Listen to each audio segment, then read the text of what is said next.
ഇന്ന് മീഡിയ വണിന്റെ 3ാം ജന്മദിനം. 2013 ഫെബ്രുവരി 10-നായിരുന്നു ദൃശ്യമാധ്യമ രംഗത്ത് മാറ്റത്തിന് നാന്ദി കുറിച്ച് മീഡിയ വൺ പിറവിയെടുത്തത്.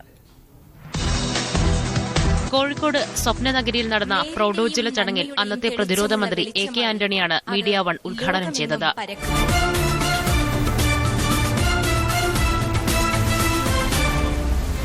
ഇന്ന് 3 വർഷം പിന്നിടുമ്പോൾ മലയാളം സംസാരിക്കുന്ന ഒരു ആഗോള മാധ്യമമായി മീഡിയ വൺ മാറിക്കഴിഞ്ഞു.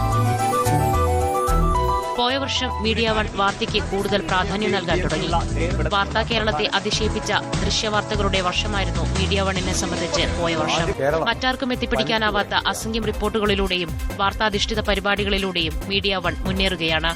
ദിവസങ്ങൾക്കുള്ളിൽ വരാൻ പോകുന്ന നിയമസഭാ തെരഞ്ഞെടുപ്പ് പ്രേക്ഷകരിലേക്ക് എത്തിക്കുവാനുള്ള മുന്നൊരുക്കത്തിലാണ് മീഡിയ വൺ. മികച്ച ദൃശ്യമികവോടെയും സാങ്കേതിക തികവോടെയും 4ാം വർഷം ചില മാറ്റങ്ങളും പ്രേക്ഷകർക്ക് പ്രതീക്ഷിക്കാം. News desk media one.